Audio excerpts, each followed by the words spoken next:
Hello dear आरती, good afternoon. पिछली class में क्या हुआ था, कौन सा टॉपिक हमें पढ़ना था, प्लीज जरा बता देंगे एक बार। हम्म। शालू शर्मा, गुड आफ्टरनून डियर। अनमोल सिंह, गुड आफ्टरनून। कैसे हैं आप सारे लोग? ओके। हम्म। एयर है, अच्छा, आज का टॉपिक हमारा एयर है। और ठीक है, चलिए। तो आज हम पढ़ने वाले हैं एयर के बारे में, हवा के बारे में, ठीक है। तो एयर के बारे में समझेंगे, इससे क्वेश्चंस आपके आते हैं, तो लेट्स स्टार्ट। शुरू की जाए क्लास। हवा के बारे में समझेंगे। आवाज़ नहीं आ रही है ऐसा नहीं है, आपको आवाज़ आनी चाहिए। तो लिखेंगे एयर इज द, है ना, इसके बारे में समझेंगे। Air is the mixture, air is the mixture of several gases and dust particles and dust particles. ठीक है, लिख लेंगे हवा बहुत सी। जो हवा है इसके बारे में समझेंगे। हवा, देखिए, इसको वायु में क्यों नहीं बोल रहा हूँ, इसको मैं वायु इसलिए नहीं बोल रहा हूँ क्योंकि एयर में जब फ्लो बन जाता है, एयर जब बहने लगे तो उसको हम विंड बोलते हैं। तो विंड के लिए वायु वर्ड यूज होता है, वायु, ठीक है। यानी जब हवा में कोई फ्लो हो, किसी स्पीड से बहने लगे, तो उसको हम वायु बोल देते हैं। अगर आप यहाँ पे वायु ना कह के हवा कहेंगे तो ज़्यादा अच्छा रहेगा। तो हवा बहुत सी गैसों तथा डस्ट पार्टिकल्स यानी धूल के कणों का मिश्रण होता है। उसमें धुआं वगैरह भी हो सकता है, धूल के कणों का मिश्रण होता है। धूल के कणों का क्या है, मिश्रण होता है। तो आप अब ये मान करके चलिए कि जो हवा है कोई वो ऑक्सीजन नहीं है कि सिर्फ आप ऑक्सीजन को हवा कहने लगे। Is that clear to all of you? What I'm saying, okay, कि air is the mixture of several gases and dust particle as well। इसमें बहुत सी चीज़ें रहती हैं। तो देखिए क्या क्या इसमें शामिल रहेगा, मैं आपको ये बता दूं कि एयर में क्या क्या शामिल रहता है। तो देखो, आप सब जानते हैं कि जो एटमॉस्फेरिक हवा होती है, एटमॉस्फेरिक, एटमॉस्फेरिक में इसके आगे लिख दे रहा हूँ ताकि आपको कंफ्यूजन जरा भी ना रहे। एटमॉस्फेरिक एयर यानी वायुमंडलीय हवा। ओके, तो जो वायुमंडलीय हवा होती है, वायुमंडलीय हवा, उसमें क्या क्या रहता है। अगर मैं बात करूं नाइट्रोजन की, तो नाइट्रोजन इसमें रहता है, नाइट्रोजन गैस जो होती है। और नाइट्रोजन का जो परसेंटेज है वो आप सब जानते हैं 78% से भी ज़्यादा ही है। अराउंड 78% जो है नाइट्रोजन मौजूद होती है। समझ में आ गई? हाँ, 78% से भी बल्कि ज़्यादा ही रहती है, 79 के आसपास है, बट इतना अभी मान के चलें। देन दूसरे नंबर पे आपकी जो है ऑक्सीजन गैस आती है, और ऑक्सीजन गैस का जो परसेंटेज है लगभग लगभग 21% है। क्लियर भाई? यहाँ तक क्लियर हुआ? आवाज नहीं आ रही है ऐसा नहीं हो सकता कि आवाज नहीं आ रही हो, इधर तो पूरा दिख रहा है। क्या मेरी आवाज नहीं आ रही है आप सभी को? ठीक है। इससे अगला देखिए कि जो आर्गन होती है, ए आर, है ना, क्या बोलते हैं इसको, आर्गन। तो जो आर्गन होती है उसकी परसेंटेज अगर देखा जाए तो 0.9% से लेकर के लगभग 1% के आसपास ये क्या रहती है, इसमें आर्गन मौजूद रहती है। उसके अलावा जो है CO2 की अगर मैं बात करूं, कार्बन डाइऑक्साइड, तो इसकी जो परसेंटेज है वो लगभग कितना, 0.039% के आसपास रहती है। और अगर यहाँ तक देखें तो इतना लिखा आता है। देखिए तानवी, आपको आवाज सुनाई नहीं दे रही है शायद, बाकी लोगों को है ना, सबको आवाज सुनाई दे रही है। अनुष्का मिश्रा को आवाज सुनाई नहीं दे रही है मेरी। Please check your devices. देखिए सपना नेगी बोल रही है कि आवाज आ रही है, विक्रम को आवाज आ रही है, सभी को आवाज आ रही है ना। मेरे ख्याल से आपके जो है मोबाइल में प्रॉब्लम हो सकती है, तो उसको या तो रिफ्रेश कर लें या फिर देख लीजिएगा, ठीक है। देन और भी बाकी जो है ना, डस्ट पार्टिकल्स वगैरह रहते हैं। देखिए क्या क्या और इसमें रह सकता है, डस्ट पार्टिकल्स, ठीक है। स्मोक हो सकता है इसमें, है ना, स्मोक। स्मोक का मतलब क्या हो गया, धुआं, है ना, धुआं वगैरह मौजूद होगा। आवाज नहीं आ रही है? आ रही है। गुड आफ्टरनून में Raman Kumar, Prince Gupta, good afternoon. तो इसमें धुआं, ठीक है, धुआं धुआं सा लगे, ठीक है। देन उसके अलावा स्मोग इसमें हो सकता है, स्मोग, है ना, स्मोग। स्मोक क्या होता है मैं अभी बता रहा हूँ। उसके अलावा बहुत से जो है इसमें क्या है, पोलन ग्रेन्स भी मौजूद हो सकती हैं, पोलन ग्रेन्स। और मेरे ख्याल से आप लोग पोलन ग्रेन को समझते होंगे कि पोलन ग्रेन्स क्या होती हैं, ठीक है, जिनको आप बोलते हैं पराग कण। क्या बोलते हैं? पराग कण, पराग कण, है ना, एटसेट्रा। तो है ना, और भी बहुत सी चीज़ें रहती हैं। सीड्स ऑफ ग्रासेस, जो वो घास होती है उनके बहुत ही छोटे छोटे से बारीक से बीज होते हैं। आप चाहें तो उसको भी ऐड कर सकते हैं, ओके। आप चाहें तो लिख लें, चलिए मैं यहाँ पे लिख दे रहा हूँ, ठीक है। ये भी हो सकता है सीड्स ऑफ ग्रासेस, है ना, सीड्स ऑफ ग्रासेस, यानी बीज, घास के बीज, ठीक है, क्या, घास के बीज, घास के जो बीज वगैरह होते हैं वो भी मौजूद हो सकते हैं उसमें, और ये बहुत ही नुकसानदायक होते हैं। गुरमीत, और कैसी लग रही है आपको क्लास? समझ में आ रहा है ना? यार आपको ही दिक्कत है क्या है, मैं उत्तम नगर से क्लास ले रहा हूँ, उत्तम नगर वाले सेंटर पे से क्लास ले रहा हूँ मैं आपकी। और यहाँ पे भी क्या सारे स्टूडियो खराब थोड़ी ना है यार, वहाँ पे भी आवाज़ नहीं आ रही थी भाई। कि पहले बता दो मुझे, कितने लोगों को आवाज़ नहीं आ रही है? सिर्फ एक तो तन्वी को आवाज़ नहीं आ रही है, तानवी आपको आवाज़ नहीं आ रही है, और एक कोई और थे उनको आवाज़ नहीं आ रही है। क्या बाकी लोगों को मेरी आवाज़ नहीं आ रही है? Please tell me, I am audible to all of you or not? Okay, please me tell me first, and then after we will go through the uh, next. ठीक है? I am audible to all of you. Are you listening to me or not?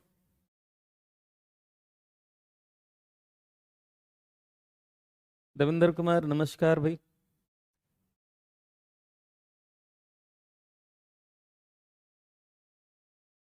Let me know कि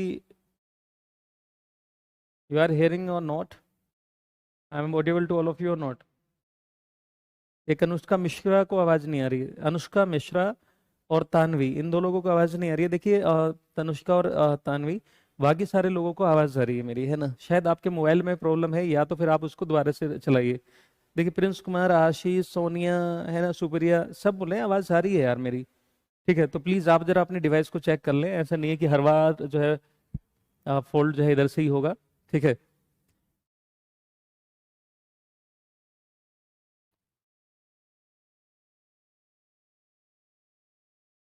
कई बार बुझ जाते हैं चिराग तेल खत्म होने से, कई बार बुझ जाते हैं चिराग तेल खत्म होने से, हर बार कसूर हवाओं का नहीं होता। ठीक है, वैसे ही है। चलिए, तो हो गया भाई यहाँ तक। तो ये जो है गैसेस मिक्सचर है। एंड जो इसमें गैसेस होती हैं, अगर मैं बात करूं कि जो गैसेस हैं, गैसेस इन एयर, जो हवा में जो है गैसें होती हैं, यानी हवा में जो गैसें मौजूद होती हैं, अगर आपसे कहा जाए कि भाई इनको आप कैसे अलग करेंगे, कैसे अलग करेंगे, तो याद रखिएगा इसके लिए एक टेक्निक होती है जिसको बोलते हैं फ्रैक्शनल डिस्टिलेशन। याद रखिएगा, ये क्वेश्चन आता भी है कि फ्रैक्शनल फ्रैक्शनल डिस्टिलेशन। तो फ्रैक्शनल डिस्टिलेशन से ये आप जो है इसको अलग अलग कर सकते हैं। इसको हम बोलते हैं क्या? प्रभाजी आसवन। क्या बोलते हैं इनको? प्रभाजी आसवन बोलते हैं। ठीक है, हाँ, प्रभाजी आसवन। ठीक है, ठीक है, हाँ भाई शुक्रिया ऐसे ही था फर्जी। ठीक है, चलो, तो लिख लिया फ्रैक्शनल डिस्टिलेशन के जरिए क्या है, हम इनकी अलग अलग मतलब गैसों को अलग अलग कर सकते हैं। हम समझ में आ गई बात ये? आगे समझेंगे। तो अब जो है एयर में क्या है कि बहुत से पोल्यूशन वगैरह होते हैं, तो अब जो समझेंगे कि एयर क्यों ज़रूरी है, क्या है। ठीक है, तो देखिए एयर हमें कहाँ से मिलती है कि जब पौधे जो है फोटोसिंथेसिस करते हैं, इधर आप समझिएगा कि पौधे जब फोटोसिंथेसिस करते हैं तो फ्री ऑक्सीजन मिलती है। एक तो मैं आपको ये क्लियर कर दूं, जैसे 6CO2 लेंगे, 12H2 लेंगे, और जब ये फोटोसिंथेसिस करेंगे प्लांट्स, है ना, किसकी मदद से करते हैं? तो आप सबको पता होगा कि भाई क्लोरोफिल के जरिए करते हैं। क्लोरोफिल, है ना, क्लोरोफिल, और किसकी प्रेजेंस में करते हैं? सनलाइट की प्रेजेंस में। सनलाइट, है ना, सूर्य का प्रकाश। इसी प्रोसेस को आप क्या बोलते हैं? फोटोसिंथेसिस। इसमें, इस प्रोसेस में जब पौधे खाना बनाते हैं अपना, तो साथ में वो हमें दे देते हैं क्या? ऑक्सीजन प्रोवाइड कर देते हैं। तो एक तो ऑक्सीजन हमें यहाँ से मिल जाती है, प्रकाश संश्लेषण के तहत जो है हमें ऑक्सीजन प्राप्त होती है। ठीक है, तो इसी प्रोसेस को आप जैसे लेंगे C6H12O6 है ना, मैंने बताया भी था कि भाई ये ग्लूकोज के फॉर्म में जो है अपना खाना बना लेते हैं। उसके साथ साथ ये देखो 6 ऑक्सीजन के मॉलिक्यूल हमें दे रहे हैं, ये हमारे काम में आएगी। और देन क्या है 6H2 वाटर वेपर बन के जलवाष्प बन के निकल जाती है। तो देखो यहाँ से भी क्या है ऑक्सीजन निकली, तो ये वाली जो ऑक्सीजन है वो हमारे काम में आती है, और पौधे जो है वो हमें ऑक्सीजन प्रोवाइड करते हैं गाइस। समझ में आ गई बात यहाँ तक? अगर मैं बात करूं कि जो अर्थ क्रस्ट होती है, क्या अर्थ क्रस्ट, अर्थ क्रस्ट जिसको आप हिंदी में बोलते हैं भूपरपटी, है ना, भूपरपटी बोलते हैं। यानी आपने पढ़ा होगा कि जो अर्थ होती है ना, अगर हम इसमें देखें ऐसे करके, तो इतना पोर्शन जो होता है ये कोर कहलाती है, और इसमें भी दो पोर्शन होते हैं, inner core and outer core. फिर यहाँ वाला इतना पोर्शन जो होता है उसको हम बोलते हैं मेंटल, ठीक है, क्या बोलते हैं, मेंटल। और ये वाला जो पोर्शन होता है ये कहलाता है, जो अर्थ का ऊपर का होता है क्रस्ट कहलाता है भूपरपटी। अगर मैं बात करूं कि भूपरपटी में जो है ऑक्सीजन कितने परसेंट रहती है, तो ख्याल रखिएगा एनवायरमेंट जो आपने एटमॉस्फेयर में पढ़ा था 21% पढ़ा था, बट अगर मैं बात करूं कि बताओ इसमें ऑक्सीजन कितने परसेंट रहती है अर्थ क्रस्ट में, तो आपका आंसर होगा 46%। कितनी रहती है? 46% गाइस। कितने परसेंट रहती है? 46%। याद रखना ये क्वेश्चन आ जाता है और आप लोग 21 लगा के आ जाते हो, तो जरा थोड़ा सा ध्यान रखिएगा इस चीज का। Is that clear to all of you? Okay, चलो बहुत बढ़िया, यहाँ तक हो गया। अब देखो क्या है कि एटमॉस्फेयर में जो अभी मैंने आपको बताया कि किस किस वजह से जो है एयर में क्या है पोल्यूटेंट होते हैं, तो उनको हम बोलते हैं एयर पोल्यूटेंट्स। क्या बोलते हैं? Air pollutants. तो एयर पोल्यूटेंट्स दो तरह से हम डिफाइन कर सकते हैं, वो हम वाटर के केस में भी कर सकते थे, लेकिन आप समझने की कोशिश करिएगा। तो दो तरह के जैसे पोल्यूटेंट्स माने जाते हैं, ठीक है, तो देखेंगे इनको हम हिंदी में बोलते हैं वायु प्रदूषक भी कह सकते हैं आप, या हवा के प्रदूषक भी कह सकते हैं। जो प्रदूषण फैलाते हो उनको हम बोलते हैं प्रदूषक। क्या बोलते हैं? प्रदूषक। ठीक है, तो ये दो तरह के होते हैं। जो एक होते हैं प्राइमरी पोल्यूटेंट्स। कौन से होते हैं? Primary pollutants. याद रखना यहाँ से क्वेश्चन आ जाते हैं भी, ठीक है, प्राइमरी पोल्यूटेंट्स, ठीक है, जिनको आप बोलते हैं प्राथमिक प्रदूषक। क्या बोलते हैं? प्राथमिक प्रदूषक, ठीक है, प्राथमिक प्रदूषक। और जो दूसरे होते हैं वो होते हैं सेकेंडरी पोल्यूटेंट्स, ठीक है। दूसरे कौन से होते हैं? Secondary pollutants.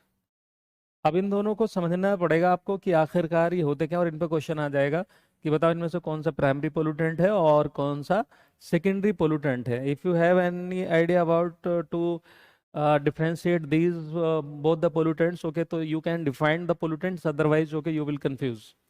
तो देखेंगे सेकेंडरी पोल्यूटेंट्स, इनको हम बोलते हैं द्वितीय उपभोक्ता। क्या बोलते हैं आप इनको? द्वितीयक, द्वितीयक उपभोक्ता नहीं, सॉरी, द्वितीयक प्रदूषक। क्या बोलते हैं आप इनको? द्वितीयक प्रदूषक बोलते हैं। यहाँ तक क्लियर? तो राइट लिटिल क्लीन सर। आरती आपको बड़ी दिक्कत रहती है, मुझसे क्या दिक्कत है आपको? आपको नहीं लग रहा मैं बिल्कुल क्लीन लिख रहा हूँ? इसमें ऐसा क्या है कि मैं क्लीन नहीं लिख पा रहा हूँ? क्या चीज़ है ऐसा बताओ जो आपको समझ में नहीं आ रहा है? शायद आपने या तो मोबाइल की क्वालिटी, मतलब जो वीडियो की क्वालिटी नहीं बढ़ाई है, ठीक है। भाई क्या नहीं समझ में आ रहा है? एयर पोल्यूटेंट्स वायु प्रदूषक, आपको कुछ और लिखा नजर आ रहा है? प्राइमरी पोल्यूटेंट्स प्राथमिक प्रदूषक, सेकेंडरी पोल्यूटेंट्स द्वितीय प्रदूषक। अगर आपको लिखा हुआ नहीं नजर आ रहा है तो आप सुन करके लिख लीजिए। क्या बताओ भाई, क्या ये लिखा हुआ सभी को नजर नहीं आ रहा है? क्या ये लिखा हुआ नजर नहीं आ रहा है?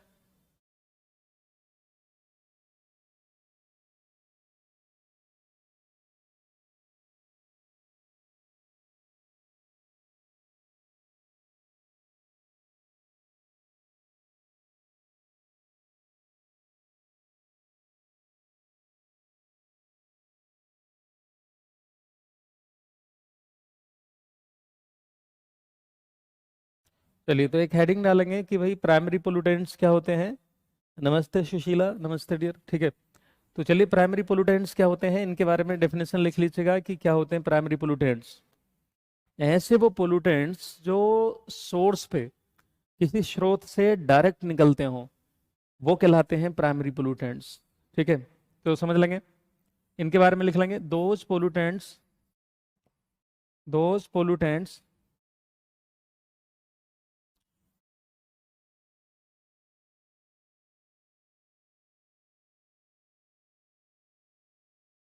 those pollutants which are या who are या which are generated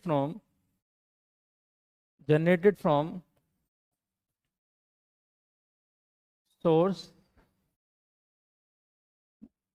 sources directly.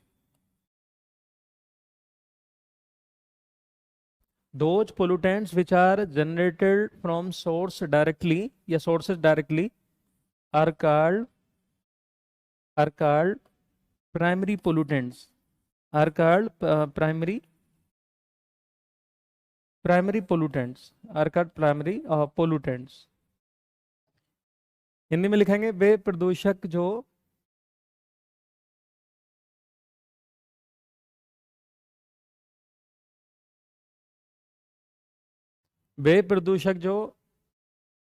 स्रोत से सीधे उत्पन्न होते हैं।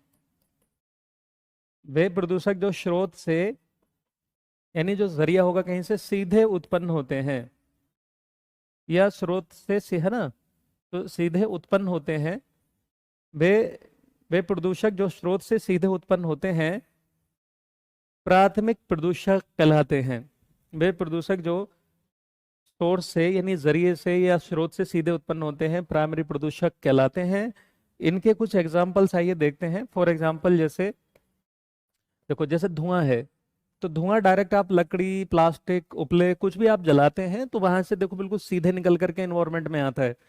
समझ में आगे बात ये, तो स्मोक हो गया आपका यानी धुआं, ठीक है, धुआं।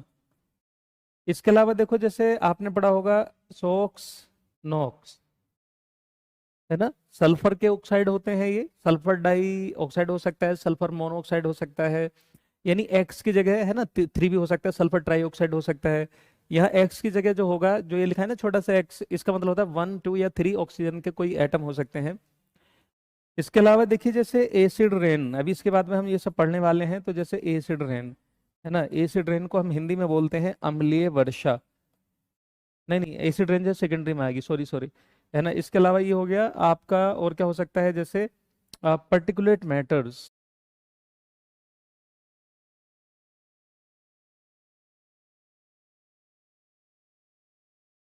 है ना, पर्टिकुलेट मैटर्स, ठीक है, जिनको आप बोलते हैं कणिकीय पदार्थ। क्या बोलते हैं? कणिकीय पदार्थ, कणिकीय पदार्थ, ठीक है। तो ये हो सकता है ना। उसके अलावा जो है इंडस्ट्री से निकलने वाला पानी हो सकता है, लेकिन हम यहाँ पे एयर पोल्यूशन की बात कर रहे हैं तो इसलिए मैं वहाँ पे नहीं रखूंगा। तो ये सब आपका हो गया। देन जैसे देखिए पोलन ग्रेन्स प्राइमरी पोल्यूटेंट्स में आते हैं, ठीक है। ये तब पोल्यूटेंट होते हैं जब किसी को रेस्पिरेटरी प्रॉब्लम होने लगे, अदरवाइज ये प्रदूषक में नहीं आते हैं। लेकिन फिर भी मैं यहाँ पे लिख दे रहा हूँ, जो पराग कण है कई बार इनसे एलर्जी हो जाती है बहुत से लोगों को, है ना। ये सब हो गया आपका। देन उसके अलावा एक चीज और होती है एरोसोल्स। क्या होते हैं? एरोसोल्स, है ना, ये भी हो सकते हैं। इनको ऐसे हिंदी में लिख लेंगे एरोसोल्स। तो ये भी प्राइमरी पोल्यूटेंट्स में ही आते हैं। समझ में आ गई बात? जो डायरेक्ट सीधा कोई निकले कहीं से, ठीक है, और वो डायरेक्ट सोर्स से निकलता हो, तो उनको हम बोलते हैं क्या? Primary pollutants. क्लियर है यहाँ तक गाइस?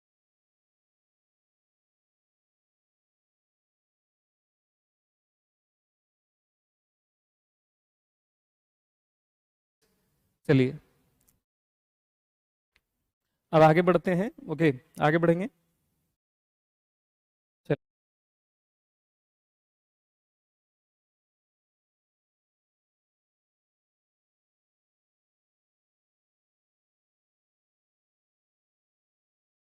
चलिए अब हम बात करते हैं कि सेकेंडरी पोल्यूटेंट्स क्या होते हैं, और सेकेंडरी पोल्यूटेंट छांटने के लिए आपसे क्वेश्चन पूछेगा।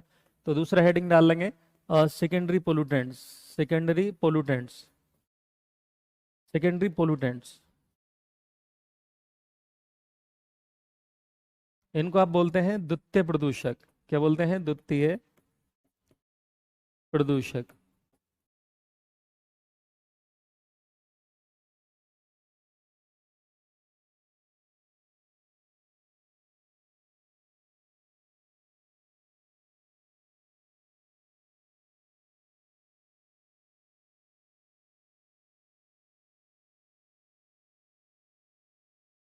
ऐसे वो पोल्यूटेंट्स जो प्राइमरी पोल्यूटेंट्स में कुछ रिएक्शन हो करके दूसरे बनाते हो, उनको हम बोलते हैं secondary pollutants.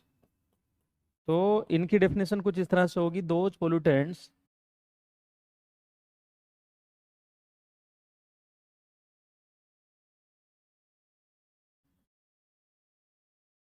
those pollutants who are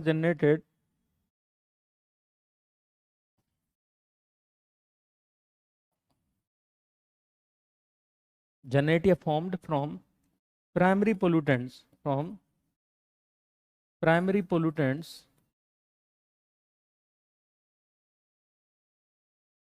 are called secondary pollutants, secondary pollutants। Hindi में लिख लेंगे बे प्रदूषक,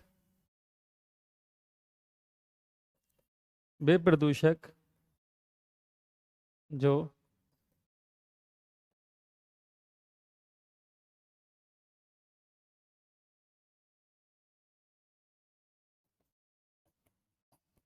प्राथमिक प्रदूषकों से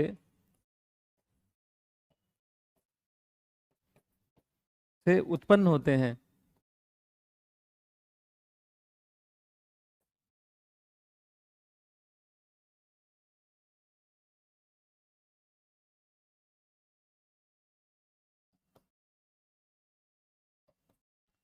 द्वितीय प्रदूषक कहलाते हैं। क्या कहलाते हैं? द्वितीयक प्रदूषक कहलाते हैं।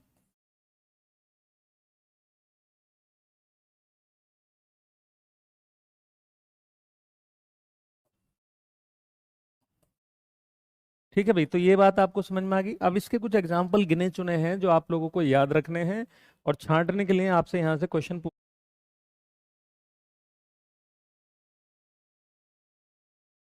पूछ लेगा। ठीक है, हाँ, तो देखेंगे पहला एग्जाम्पल आप देख लीजिए। फॉर एग्जाम्पल जैसे स्मोग। स्मोग, अब देखो स्मोग क्या होता है, मैं यहाँ पे लिख दे रहा हूँ, जिसको लिखना होगा वो लिख लेगा। स्मोग इक्वल टू होता है फॉग, ऐसे लिख दूं पहले, स्मोक, स्मोक मतलब धुआं, और प्लस इसमें कोहरा, फोग में ये मिल जाए तब बनता है हमारा स्मोक। एक होता है फोटोकेमिकल स्मोक, वो लाइट की वजह से बनता है। तो स्मोक मतलब देखिए ऐसे हिंदी में लिखा होगा, है ना, तो स्मोक इक्वल टू हो जाएगा धुआं, धुआं और प्लस फॉग बोले तो कोहरा। ये दो चीजें एक साथ जब मिल जाती हैं तो धुआं प्राइमरी पोल्यूटेंट है, और कोहरे के साथ मिलकर के इसने सेकेंडरी पोल्यूटेंट बना लिया, जिसका नाम क्या है? स्मोग। तो स्मोग इसका एग्जाम्पल हो जाएगा। देन देखिए एसिड रेन, जो सोक्स स्नोक्स निकलती है उससे एसिड रेन होती है, अभी हम पढ़ेंगे भी इसको एसिड रेन को, है ना। तो स्मोक हो गया आपका। दूसरा आपका हो गया अम्लीय वर्षा, अम्लीय, अम्लीय वर्षा, ये दूसरा एग्जाम्पल हो गया। ठीक है, इसके अलावा जैसे आपका आ जाएगा, एक होता है PAN, बहुत ही इंपॉर्टेंट है, ये बहुत आता है। इसको हम बोलते हैं पर ऑक्सी, पर ऑक्सी एसिटाइल, पर ऑक्सी एसिटाइल नाइट्रेट, पर ऑक्सी एसिटाइल नाइट्रेट। समझ में आ गई बात ये? पर ऑक्सी एसिटाइल नाइट्रेट, और ये पेन है, ठीक है, अम्लीय वर्षा। समझ रहे हैं ना? तो ये this is the secondary pollutant, you can say that, है ना। तो क्वेश्चन आएगा एरोसोल क्या होता है? एरोसोल का मतलब होता है सुप्रिया, कि जब कोई लिक्विड पार्टिकल्स या लिक्विड चीज गैस में मिल जाए, हवा में मिल जाए, तो भी एरोसोल बनता है, या फिर कोई सॉलिड मटेरियल, सॉलिड पार्टिकल्स वगैरह किस में मिल जाए? हवा में मिल जाए। जैसे धुआं भी एरोसोल्स है, मिस्ट भी एरोसोल है। समझ रहे हैं ना? ये है। यानी कि धुएं के कण या पानी के कण अगर हवा में मिले हुए होते हैं, उसको हम एरोसोल्स बोलते हैं। और दो तरह से एरोसोल बनते हैं, लिक्विड का मिलने से और सॉलिड पार्टिकल्स के मिलने से। क्लियर आपको? यहाँ तक क्लियर हो गया? चलिए, तो ये जो परऑक्सी एसिटाइल नाइट्रेट है, ये सेकेंडरी पोल्यूटेंट की कैटेगरी में आता है। याद रखिएगा, स्मोक भी आपका सेकेंडरी पोल्यूटेंट में शुमार है। ये हो गया। यहाँ तक क्लियर हो गया सभी को? अब जो है हम आगे का चीजें पढ़ते हुए चलेंगे, मेरे ख्याल से यहाँ तक क्लियर हो गया होगा सभी को। समझ में आ रहा है भाई सही से?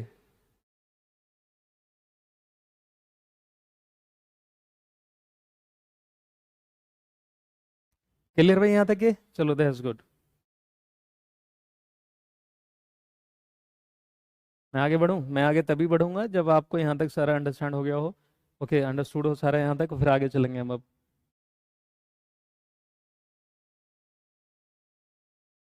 अब एसिड रेन का पूरा टॉपिक ही रहेगा अनमोल सिंह, थोड़ा सा नहीं बताना है, पूरा ही बताऊंगा मैं, पूरा ही बताऊंगा, टेंशन न लो। अरे अभी आपका पेपर थोड़ना है, आराम से पढ़ते जाओ बस, देखो है ना, एनसीईआरटी की शॉर्ट समरी करा दूंगा मैं, किसी दिन एनसीईआरटी करा दूंगा, टेंशन मत लो।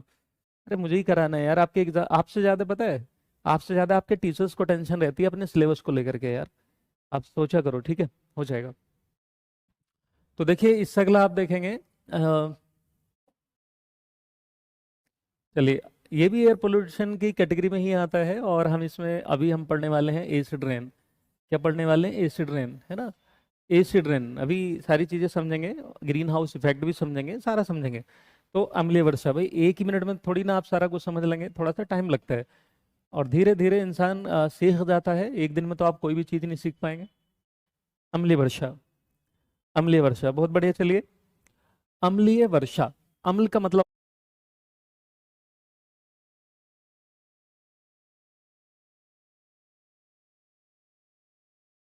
होता है तेजाब, यानी तेजाब की बारिश, उर्दू में कहें तो। हिंदी में तेजाब को, एसिड को हम बोलते हैं अम्ल, तो उसकी बारिश अम्लीय वर्षा। पानी के साथ जब एसिड नेचर का कुछ मटेरियल आने लगे, एसिड आने लगे पानी के साथ, तो उसी बारिश को हम अम्लीय वर्षा का नाम दे देते हैं। पेन क्या है? ये सेकेंडरी पोल्यूटेंट होता है, पर ऑक्सी एसिटाइल नाइट्रेट होता है, नाइट्रोजन का कंपाउंड होता है प्रदीप, जो बहुत ही हानिकारक होता है, नुकसानदायक होता है।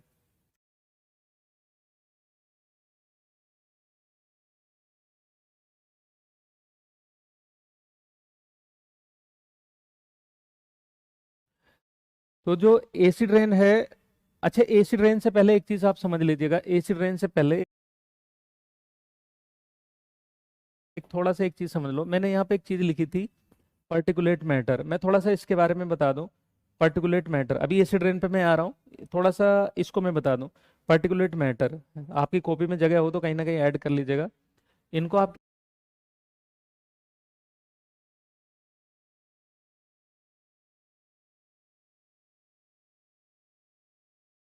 क्या बोलते हैं? कणिकीय पदार्थ, कणिकीय पदार्थ।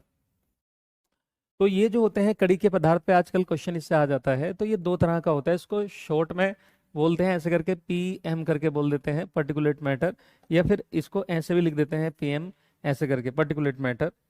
तो देखिए ऐसे लिखते हैं इसको, एक होता है पीएम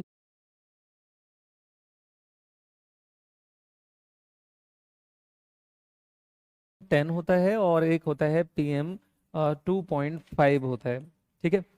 अब ये 2.5 और 10 क्यों लिखा? एक्चुअल में क्या होता है, ये माइक्रोमीटर होता है, किस जो लिखा होता है ना यहाँ पर, जैसे PM10 है, PM10, PM10 का मतलब ये है कि इसमें जो पार्टिकल का साइज है ना, पार्टिकल साइज जो है यहाँ पर, पार्टिकल साइज जो होगा वो 10 माइक्रोमीटर होगा, क्या होगा? 10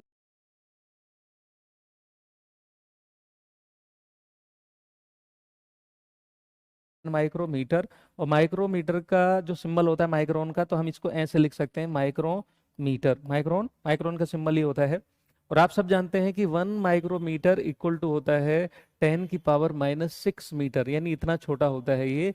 ओके, ये हो गया कि 10 माइक्रोमीटर, इसका साइज थोड़ा सा बड़ा होगा, इसलिए ये ज्यादा हार्मफुल नहीं होता। एक्चुअल में क्या है कि हमारी नाक में ही ये रुका रह जाता है, हमारे फेफड़ों तक नहीं पहुंचता।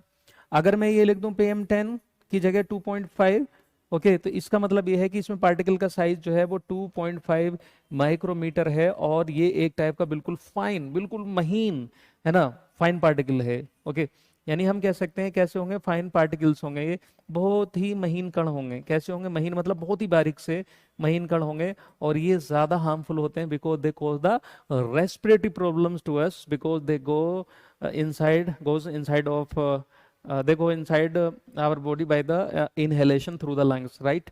तो लंग्स में से होते हुए चले जाते हैं, तो ये जो है वो थोड़ा सा लेस हार्मफुल होते हैं, लेस हार्मफुल हैं, याद रखिएगा, यानी जो है कम घातक हैं ये, या फिर कम नुकसानदायक हैं, कम नुकसानदायक हैं ये, या कम हानिकारक कह सकते हैं।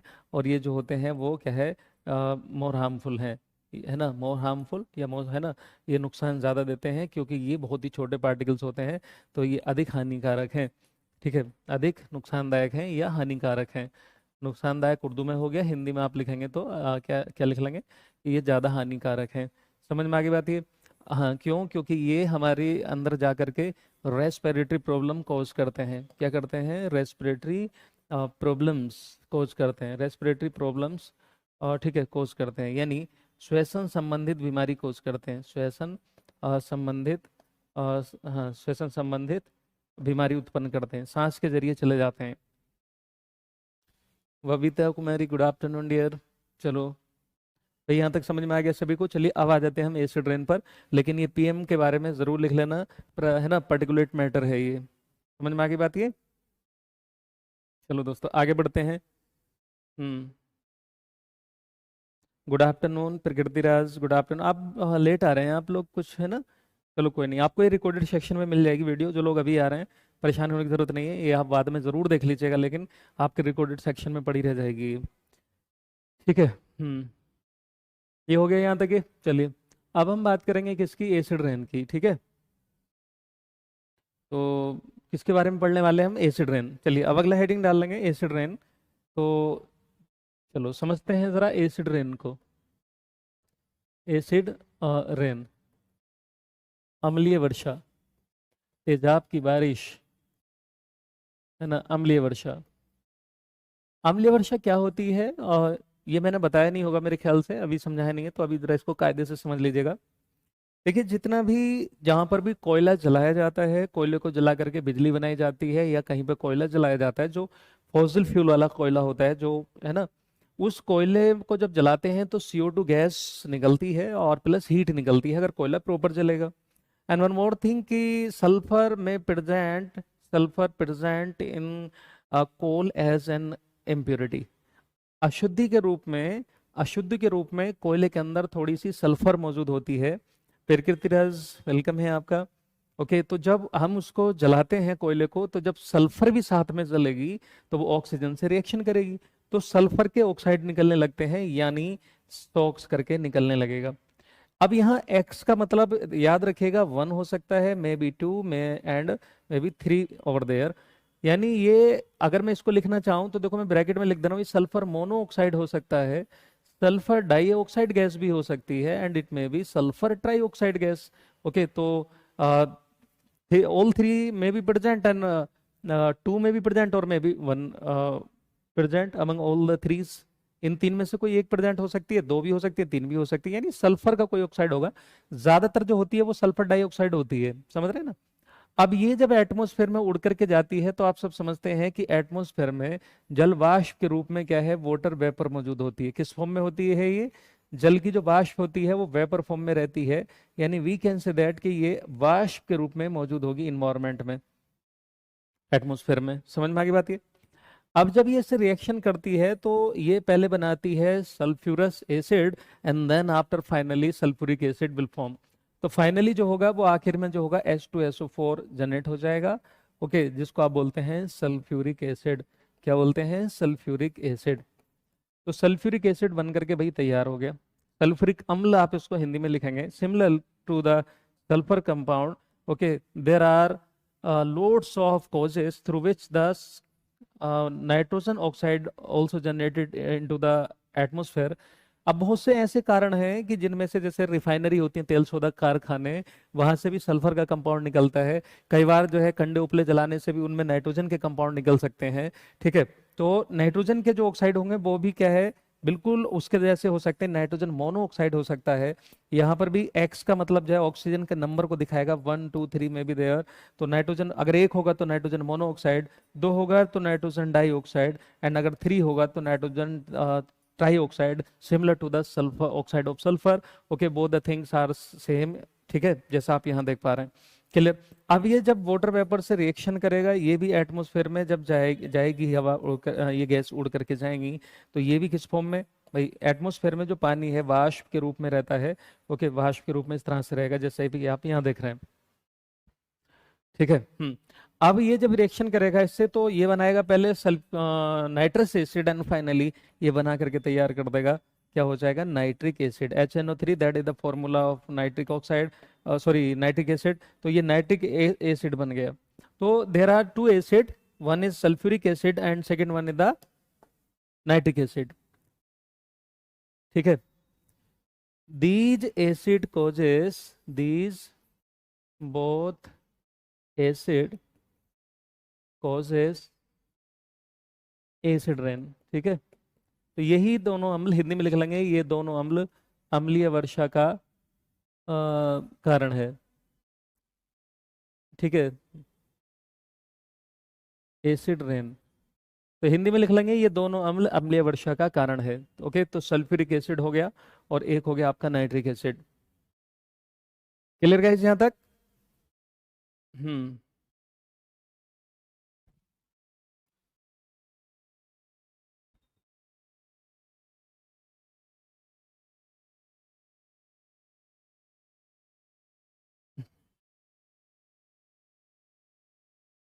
बबीता वो 10% ही है डियर, अब है ना, वो ऑलरेडी जितना कम होना था वो हो गया। वो कम के बाद ही था जो प्राइस वहां पे दिखा रहा होगा। साजी 10 कूपन लोगों लगा के 10% का डिस्काउंट मिला होगा। And thanks to all of you जिन लोगों ने मेरा साजी 10 कूपन कोड लगाया भाई। तो ये लिखा आप लोगों ने, नॉक्स ऑक्स हो गया। तो इस तरह से होती है एसिड रेन। क्लियर? अब एसिड रेन कब कंसिडर की जाएगी हमें पता होना चाहिए। अगर देखो, जो नॉर्मल रेन वाटर होता है बिना एसिड रेन वाला, इधर आप समझो, नॉर्मल जो रेन वाटर होता है, पहले इधर आप समझ लेना, नॉर्मल रेन वाटर यानी साधारण जो वर्षा का जल होता है,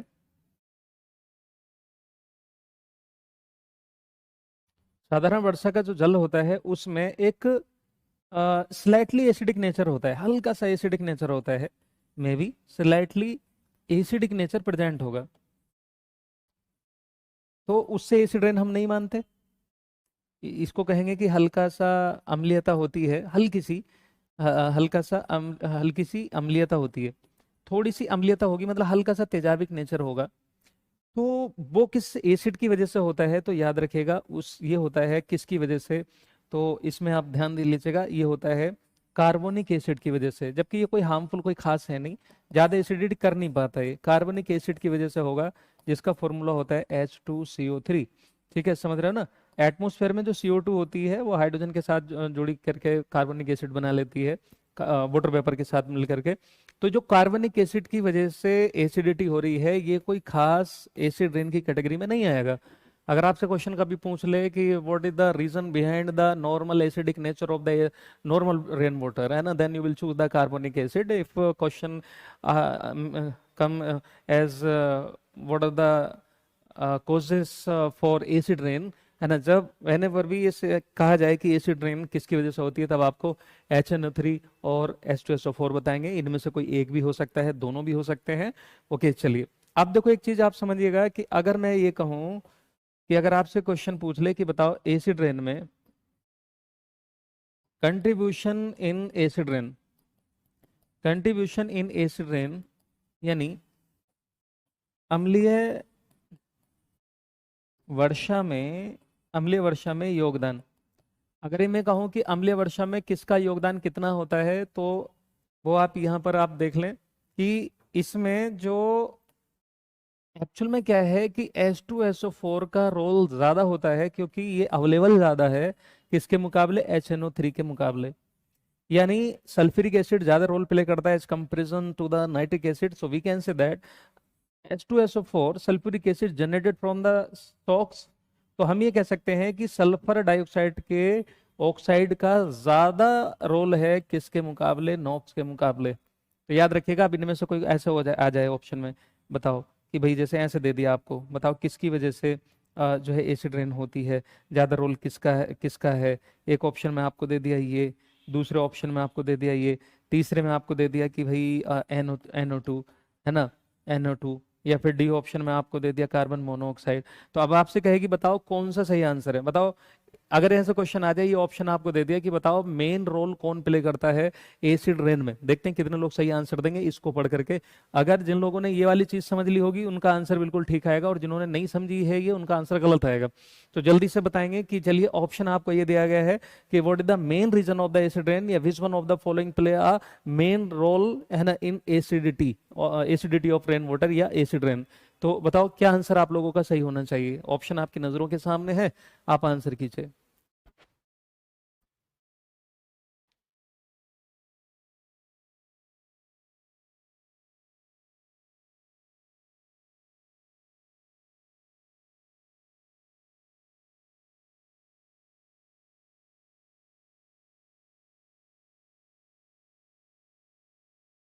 जल्दी आंसर कीजिए फिर मैं आगे बढ़ूंगा।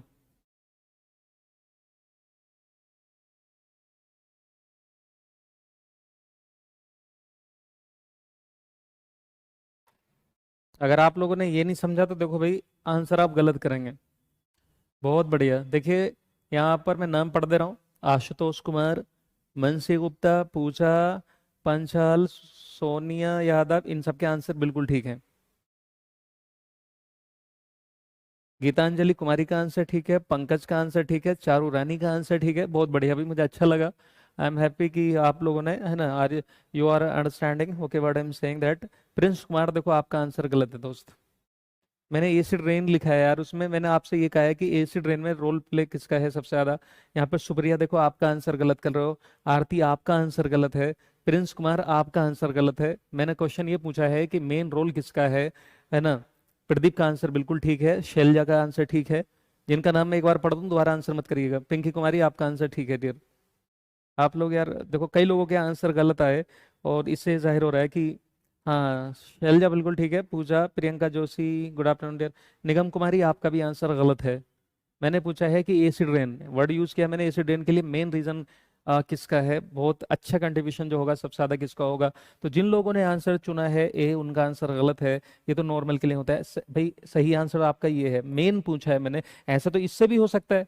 अरे भाई, ये भी तो HNO3 बना लेता है ना यार, ऐसे तो एसिडिटी इससे भी होगी। अगर हाँ ऑप्शन में ये नहीं हो, तो देखो ये भी तो एसिड रेन करती है। अगर ऑप्शन आपको ये दे दिया जाता है, ये वाला ऑप्शन नहीं होता, और ये दे दिया जाता है ये, और एक आध दो और को दे दे, तब फिर आपका आंसर ये हो जाता। मेन रोल है इसका, फर्स्ट नंबर पे आएगी ये, एंड सेकंड नंबर पे आएगी आपकी नाइट्रोजन डाइऑक्साइड। इसका कोई खास रोल नहीं है, तीसरे नंबर पे आ सकता है। ठीक है, Ruby, Priyanka Joshi, Sunil Kumar, Sunil Kumari, okay that's good, Mamta Bhardwaj, right. तो चलिए कोई बात नहीं, जिनका गलत भी हुआ वो सीख गए, यहाँ से आगे गलत मत कर दीजिएगा, क्योंकि क्वेश्चन इस तरह से आता है ना। When we consider rainwater is with acidic nature or acid rain occurs, yeah, exist. Okay, so how we can decide?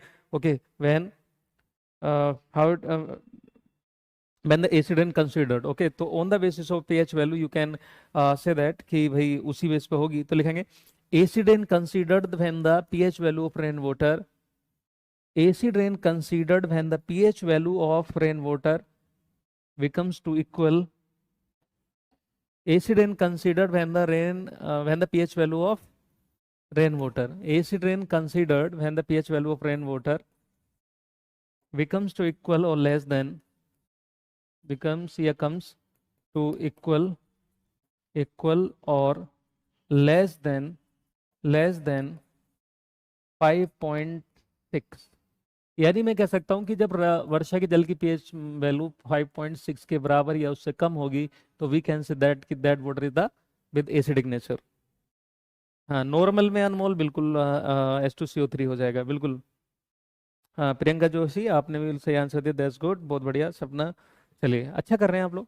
तो समझ लेंगे, हिंदी में लिखेंगे, जब वर्षा के जल का पीएच मान 5.6 के बराबर या उससे कम हो जाता है, तो जब वर्षा के जल का पीएच मान 5.6 के बराबर या उससे कम हो जाता है, तो उसे अम्लीय वर्षा कहा जाता है। जब वर्षा के जल का पीएच मान 5.6 के बराबर या उससे कम हो जाता है, तो उसे अम्लीय वर्षा कहा जाता है। मैं समझता हूं कि यहां तक आप लोगों को समझ में आ गया होगा। अगली लाइन से लिखेंगे, एसिड रेन, अगली लाइन से लिखेंगे, acid rain causes several diseases in animals and plants. Acid rain causes several diseases in animals and plants. Hindi में लिखेंगे, अम्लीय वर्षा जंतुओं तथा पौधों में बहुत से रोग उत्पन्न करती है। अम्लीय वर्षा जंतुओं तथा पौधों में बहुत से रोग उत्पन्न करती है। अम्लीय वर्षा जंतुओं तथा पौधों में बहुत से रोग उत्पन्न करती है। अम्लीय वर्षा जंतुओं तथा पौधों में बहुत से रोग उत्पन्न करती है। इसलिए कहा जाता है कि बारिश अगर बहुत दिनों के बाद हो, तो पहली बारिश में नहीं नहाना चाहिए। लेकिन लोग कहते हैं कि वो बारिश, वो मौसम की क्या मौसम की बारिश, वो बारिश का पानी, पानी की बूंदें, है ना, उसमें ये मन तुझे ही ढूंढे और पता नहीं क्या क्या फर्जीवाड़ा, है ना, मेरा यार हंस रहा है बारिश की जाए, जैसे उसका है ना कि भाई चुप गया मेरा यार, है ना, रोक दो। ऐसा तो होगा नहीं कि इतना ऑर्डर चल रहा है आपका, वो फर्जी चीजें हवाबाजी होती है ना, लेकिन रियल में ऐसा होता नहीं है। तो एक्चुअली में क्या है कि जब बहुत से डस्ट पार्टिकल्स, तमाम bacteria, fungus, toxic gases, acid rain है ना, एसिड वगैरह जब ऊपर रहते हैं एनवायरनमेंट में, जब वो वायरस के साथ बूंदों पे चिपक के हमारे बदन पे गिरते हैं, तो हमारी क्या है, स्किन वगैरह खराब होने लगती है। इसलिए पहली बारिश को पहले होने दो कुछ देर तक, 2-4 घंटे तक, उसके बाद नहा लेना, कहाँ भाग रही बारिश, है ना, या उसके बाद में आएगी। अब आप लोगों ने नाम सुना होगा, एक नाम सुना होगा, स्टोन कैंसर करके एक होता है। ये कोई कैंसर नहीं होता, पत्थर के रूप रंगत को खराब कर देता है।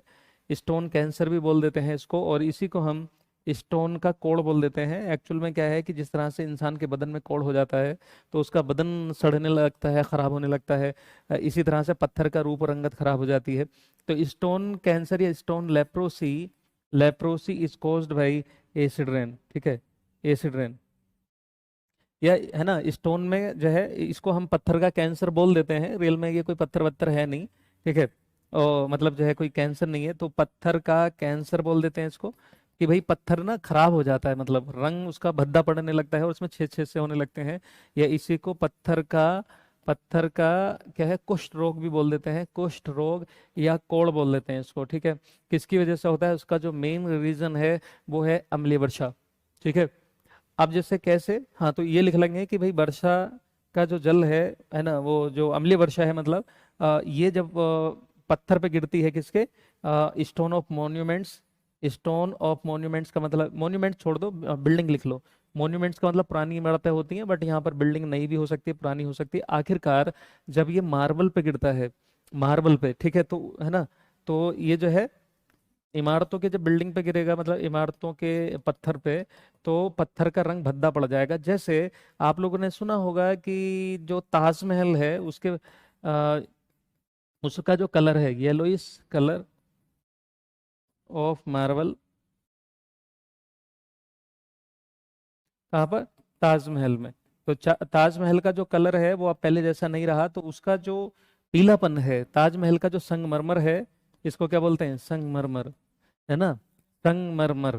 संगमरमर जो है वो पत्थर, संग मतलब होता है पत्थर, और मरमर मतलब बहुत ही, है ना, जैसे नाम दे दिया, बहुत ही स्मूथ सा या अच्छा सा, खूबसूरत सा, जैसे लोगों ने बॉडी पे भी बन रखा है ना, अंगड़ाई जो ले तू हो के मगन, तो ताजमहल सा लगे बदन, है ना, तो ऐसे बोलती ना, हाँ, अंगड़ाई जो ले तू होके मगन, तो ताजमहल सा लगे बदन, है ना। तो वो इसकी जो तस्वीर की जाती है, इससे जो कंपेयर किया जाता है, क्योंकि मतलब संगमरमर बड़ा ही खूब है ना, संगमरमर की मूर्त हो या क्या हो, तो yellowish colour of the marble, देखिए जो व्हाइट कलर से मूर्ति बना हुई होती है संगमरमर की, वो तराश के बनाई गई होती है, इसी तरह से लोग उससे कंपेयर कर देते हैं, है ना, कि अंगड़ाई जो ले तू होके मगन, तो ताजमहल सा लगे बदन।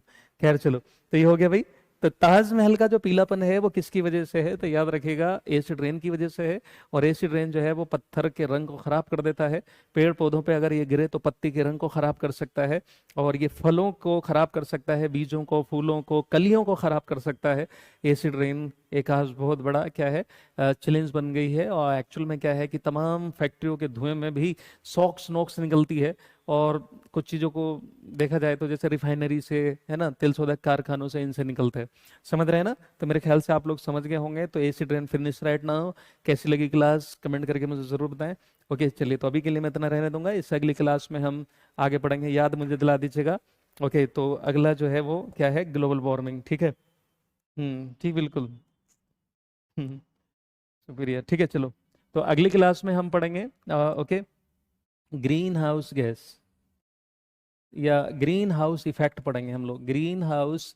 Next topic for next class will be green house effect, okay, जिसको आप बोलते हैं क्या, हरित गृह प्रभाव, ठीक है, हरित गृह प्रभाव। तो ये अगली क्लास का हमारा टॉपिक होगा, मुझे ज़रूर याद दिला दीजिएगा, बहुत ही इंपॉर्टेंट टॉपिक है ये, ठीक है, चलो।